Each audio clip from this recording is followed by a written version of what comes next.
Imagine you're a child, 7 years old. You love Legos, you love superheroes, and you trust your mom with your entire world. Now imagine you just disappear. No phone call, no ransom note, no goodbye, just gone. That is the story of J.J. Vallow, 7 years old, autistic, and full of life. And his sister Tylee Ryan, 16, fierce and bright. Their mother? A woman the world would come to know as the Doomsday Mom. Her name is Lori Vallow. And what she did, what she believed, will make you question how darkness can hide behind the smile of someone who looks completely normal. So, what really happened to Lori Vallow's children? Stay with me. Because this story doesn't just have twists, it has shockwaves. And by the end of this video, I guarantee you will not see this case the same way twice. Welcome back to Dark Files. This is the channel where we go beyond the headlines, beyond the surface, and into the darkest corners of true crime, unexplained mysteries, and cases that keep you up at night. If you are new here, hit that subscribe button right now and turn on your notifications, because every week we open another dark file. And trust me, you do not want to miss what's inside. Now, let's open this file. To understand this case, you first have to understand Lori Vallow, because on the surface, she looked like someone you might know. Born Lori Norris in 1973 in San Bernardino, California, she grew up in a religious household. She married multiple times throughout her life, 5 times in fact, and by all outward appearances, she was a devoted mother, a church-going woman, and someone her community admired. She was described by friends as warm, charismatic, and deeply spiritual. But here's a question I want you to keep in your mind right now. Can someone appear perfectly normal while hiding something completely terrifying inside? Because the deeper investigators dug into Lori's past, the clearer it became that something had been shifting in her for years. Around 2017 and 2018, people who knew Lori noticed a change. She became increasingly obsessed with doomsday prophecies. She had aligned herself with fringe teachings within the Latter-day Saint faith, specifically with a podcaster and self-proclaimed spiritual author named Chad Daybell. Remember that name? Chad Daybell preached that the world was on the brink of destruction, a great tribulation, and that only a select group of spiritually enlightened people would survive. He taught about light spirits and dark spirits, the idea that a person's body could be taken over by an evil spirit, essentially making them a kind of zombie. And Lori Vallow? She didn't just listen to these teachings, she believed them completely. Now here's what should send a chill down your spine. Lori began applying these beliefs to the people around her, including investigators would later discover her own children.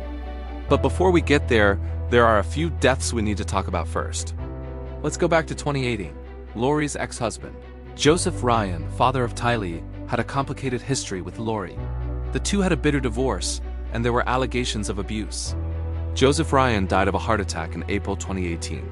At the time, it was considered a natural death. But investigators would later look at this death in a very different light. The shooter? Lori's brother, Alex Cox.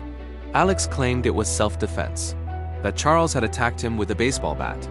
The case was initially closed. No charges were filed against Alex. But here, the thing that detectives couldn't shake. Charles Vallow had recently told police he was afraid of Lori. He had filed for divorce. He believed she had become radicalized through Chad Daybell's teachings. He even told family members he feared she might try to have him killed, and then he was dead. Now, here rests the first question I want you to think about.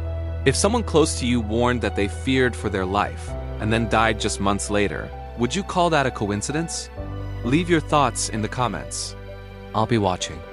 Because just 3 months after Charles Vallow was killed, something even more chilling happened. October 19th, 2019, Chad Daybell's wife, Tammy Daybell, died in her sleep. She was 49 years old and had no known serious health conditions. The death was initially ruled as natural causes. But here's what nobody knew yet. Just 2 weeks later, on November 5th, 2019, Chad Daybell and Lori Vallow were married in Hawaii. 2 weeks. His wife of 29 years was barely in the ground. And Lori's 2 children, Tylee and JJ, they weren't at the wedding. In fact, by that point, no one knew where they were. Let me introduce you to Tylee Ryan, Lori's biological daughter. Born in 2001, Tylee was a teenager who loved her family and had a complicated but loving bond with her little brother JJ And then there is Joshua J.J. Vallow, born in 2012 and adopted by Lori and Charles. JJ had autism and required special care. By every account from teachers, family members, and friends, JJ was a ray of sunshine. A boy who made everyone around him smile. The last confirmed sighting of Tylee Ryan was September 8, 2019, at Yellowstone National Park. A photo exists from that day showing Tylee and JJ with family. The last confirmed sighting of JJ Vallow was September 23, 2019, just 2 weeks after Tylee was last seen alive. After that, nothing. JJ's school in Rexburg, Idaho began calling home, concerned he hadn't shown up. Welfare checks were requested. Lori gave excuses. She told school officials JJ was being enrolled elsewhere. She told family members the children were safe. In November 2019, Lori's sister-in-law, Kay Woodcock, Jay's biological grandmother, contacted police because she hadn't heard from JJ in weeks. She was frantic. When Rexburg police went to Lori and Chad's home in late November 2019, Lori told officers that JJ was with a family friend in Arizona. That was a lie. And here is where I want to ask you something. What kind of mother lies to police about where her children are? Think about that. Police continue to press. On January 25, 2020, they filed a missing persons case for both children. By this point, the story was going national. Where were Lori and Chad? They had fled to Hawaii, living on the beach in Kauai, posting photos, acting as if nothing had happened. Lori was eventually arrested in Hawaii in February 2020, not for the children's disappearance at first, but for child desertion charges in Idaho. She was extradited. Chad Daybell remained free. For now, but the most devastating chapter was still ahead. On June 9, 2020, nearly 9 months after the children were last seen alive, law enforcement executed a search warrant on Chad Daybell's rural property in Salem, Idaho. Cadaver dogs led investigators to a specific spot on the grounds. And what they found there would horrify the nation. Buried on Chad Daybell's property were the remains of Tylee Ryan and JJ Vallow. Tylee's remains had been severely burned and dismembered. Authorities described the condition of her remains as an attempt to conceal evidence. JJ was found wrapped in plastic, buried in a separate location on the same property. He was 7 years old. Chad Daybell was arrested that same day. And the world asked the question that I know you are asking right now. How does a mother let this happen to her own children? The answer, if you can even call it that, comes back to those doomsday beliefs. According to investigators and testimony that emerged throughout the case, Lori and Chad had concluded that Tylee and JJ had been taken over by dark spirits, that they were no longer truly her children but evil entities inhabiting their bodies.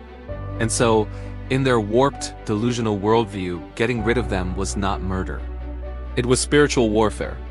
I need you to sit with that for a moment. Because that is the terrifying power of radical belief.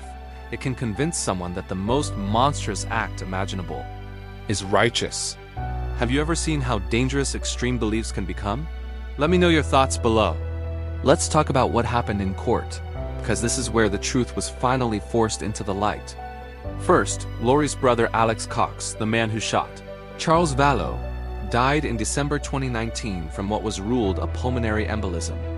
He never faced charges for the children's deaths. Convenient timing? Many investigators and family members thought so. Lori Vallow Daybell's trial began in April 2023 in Boise, Idaho. Over the course of several weeks, prosecutors laid out a meticulous case. Phone records, burial evidence, witness testimony, and the financial motive life insurance policies.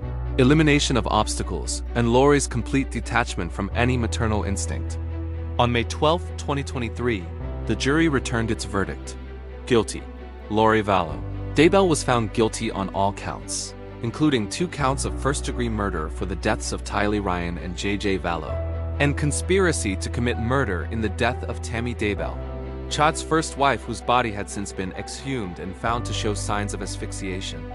She had not died of natural causes. She had been murdered so Lori and Chad could be together. Lori was sentenced to life in prison without the possibility of parole. She showed no emotion when the sentence was read. As for Chad Daybell, his trial took place in May 2024. He was found guilty on all charges as well, including the murders of Tylee, JJ, and Tammy Daybell. Chad Daybell was sentenced to death. Justice for JJ and Tylee had finally arrived. But for their family, for Kay Woodcock, who fought tirelessly to find them, no verdict will ever bring those children back. I want to take a step back here because this case is about more than two people who committed horrific crimes. It's about how they were able to do it. Lori Vallow had a network of people around her who either didn't see the warning signs or chose not to look. She wore the mask of a devoted mother, a spiritual woman, a charismatic, attractive figure who drew people in. And Chad Daybell used the language of faith, of light and darkness, of divine calling, to construct a belief system that justified murder. Here's what I want you to think about. How do we recognize radicalization before it reaches this point? The answer isn't simple, but it starts with asking questions. It starts with paying attention when someone's beliefs begin to isolate them, when a person stops seeing other human beings as human. J.J. Vallow's grandmother Kay said something in an interview that I think about often. She said she knew something was wrong the moment Lori stopped putting J.J. on the phone. Because a mother who has nothing to hide always puts her child on the phone. That's the kind of detail that matters. That's the kind of instinct that saves lives when people listen to it. This case also raises a deeper question about the justice system. Was justice truly served? Life in prison for Lori, death row for Chad. But Tylee and JJ are still gone. Joseph Ryan and Charles Vallow and Tammy Daybell are still gone. Do you believe the sentences were appropriate? Or should they have been harsher or different? Drop your answer in the comments. I genuinely want to know what you think. The Lori Vallow case is one of the most deeply disturbing true crime stories of the modern era. Not just because of the horror of what happened, but because of how ordinary it all looked from the outside. Two children went to school. They came home. They laughed and played and trusted the people who were supposed to protect them. And then they were gone. Tylee Ryan was 16 years old. She had her whole life ahead of her. J.J. Vallow was 7. He deserved every birthday, every Lego set, every superhero movie he never got to see. We open these dark files not to dwell in darkness, but to make sure stories like this are never forgotten. Because when we forget, we stop asking the questions that protect the vulnerable, and we stop holding the monsters accountable. So here's my final question for you today, and I really do want your answer. Do you think there were moments where this could have been stopped? And if so, where? Leave it in the comments. Let's have that conversation. Because this community is where real discussion happens. If this video opened your eyes, hit that like button. It helps more people find this channel and find these stories. Subscribe to Dark Files if you haven't already, and hit the bell so you never miss a new case, and share this video. Because Tylee and JJ deserve to be remembered. And the people who failed them deserve to be named. Until next time, stay curious. Stay vigilant. This has been Dark Files.